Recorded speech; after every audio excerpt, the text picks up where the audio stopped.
সম্পদগুলো পাওয়া যায়, সেই দোকানে সেই সম্পদ আপনার জিনিসগুলো পাওয়া যায়। বস্ত্রালয় পাওয়া যায়, আপনার কাপড় পাওয়া যায়। স্বর্ণের দোকানে সোনা পাওয়া যায়। তাহলে যদি চায়ের দোকানে চা পাওয়া যেতে পারে, ওষুধের দোকানে ওষুধ পাওয়া যেতে পারে, তাহলে কোরআনের মাহফিলে কেন কোরআন হাদিস পাওয়া যাবে না? উত্তর দেন। কাপড়ের দোকানে যদি কেউ জুতো তুলে, তার মানে বুঝে নিতে হবে ব্যবসা ডগায় উঠে গেছে। আমার কথা কিছু বুঝতে পারছেন না? কোরআনের মাহফিলে যখন এলোমেলো বক্তব্য দিচ্ছে, বুঝে নিতে হবে এনার পেটে কোনো নেই কিচ্ছু। ইনি এসে গেছে, এমনি ভাইরাল হয়ে গেছে, মানুষ এনাদেরকে বগল বাজিয়ে নিয়ে ঘুরছে। আমার কথা কিছু বুঝতে পারছে?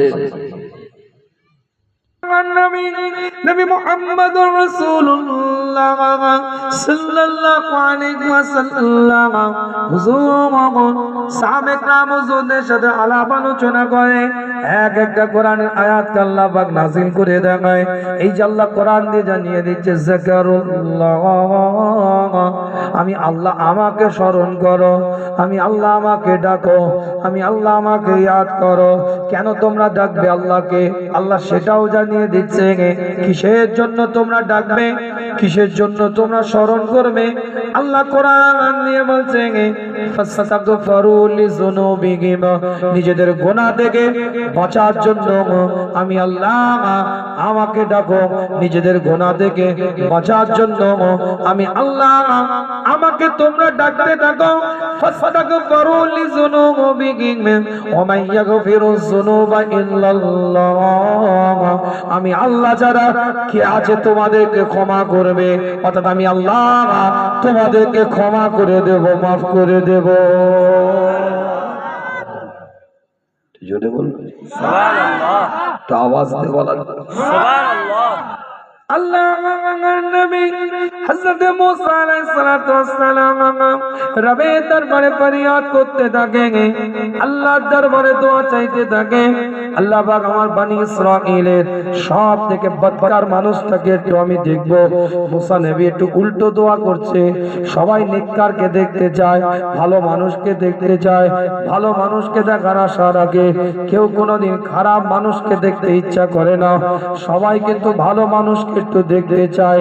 কিন্তু মুসা আলাইহিস সালাম বলছে, আল্লাহ আমি সব থেকে বনি ইসরাঈলের বদকার মানুষটাকে একটু দেখব, খারাপ মানুষটাকে আমি একটু দেখব। কি বলছে? ভালো মানুষ দেখতে চায়, খারাপ প্লেয়ার কেউ দেখতে চায়? খেলতে পারে না, বলে পা দিতে পারে না, তাকে দেখতে কি 14,000 টাকা দিয়ে টিকিট কেটে মেসির মতন দেখতে যাবে?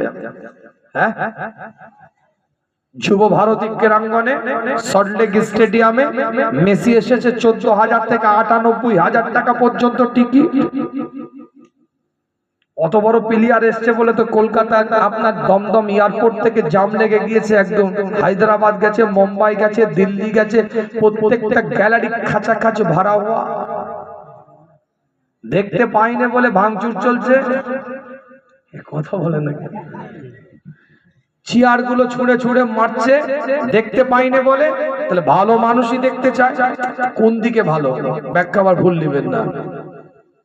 দুনিয়ার ইবাদত আপনার বান্দেগি এদি ভালো নয়, খেলার লাইনে ভালো। তা খেলা প্রেমিক মানুষ তাই খেলার লোককে দেখতে গেছে, মেসির ভক্তরা মেসিকে দেখতে গেছে।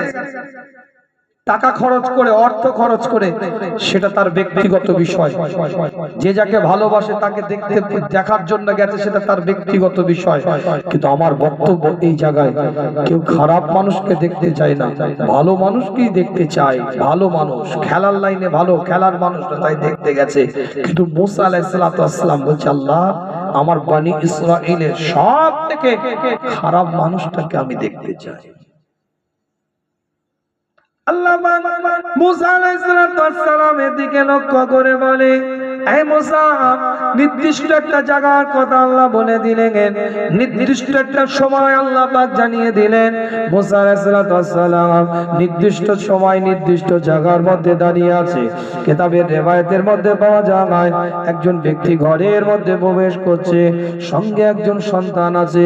টুকটুক করে ঘরের মধ্যে ভিতরে ঢুকে গেল।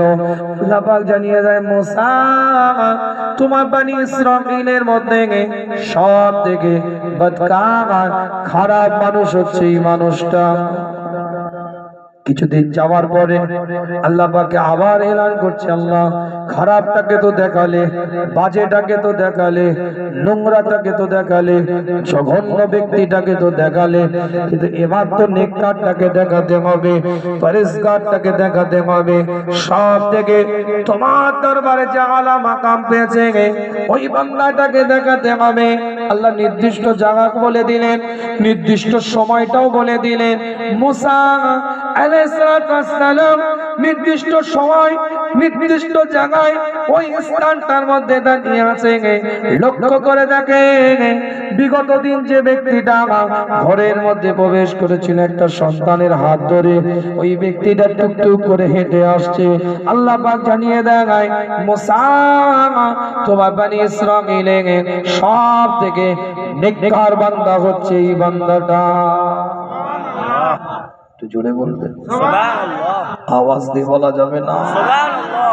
মুসা নবী বললেন, আল্লাহ আপনি তো ডিলিট করে দিয়েছিলেন, আপনি তো রিজেক্ট করে দিয়েছিলেন, আপনি তো ফরম্যাট মেরে দিয়েছিলেন।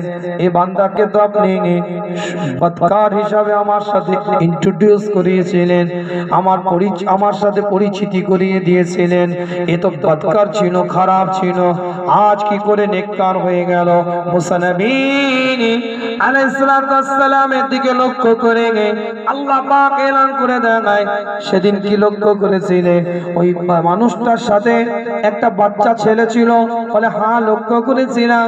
ওই বাচ্চা ছেলেটা যখন ঘরের মধ্যে প্রবেশ করে, ওই বাচ্চা ছেলেটা যখন ঘরের মধ্যে ভিতরে ঢুকে, ওই বাচ্চা ছেলেটা মুসা আলাইহিস সালামের দিকে লক্ষ্য করে আল্লাহ বলতে থাকেন। ওই পিতাকে জিজ্ঞাসা করে, আব্বা আগুনের তো অনেক ক্ষমতা, আগুনের থেকেও কি কিছু ক্ষমতাশীল আছে, কিছু পাওয়ারফুল কিছু আছে কিনা? মুসা আলাইহিস সালামকে আল্লাহ বলে, তার পিতা উত্তর দেয়, অবশ্যই আগুনের থেকেও ক্ষমতা হচ্ছে পানির।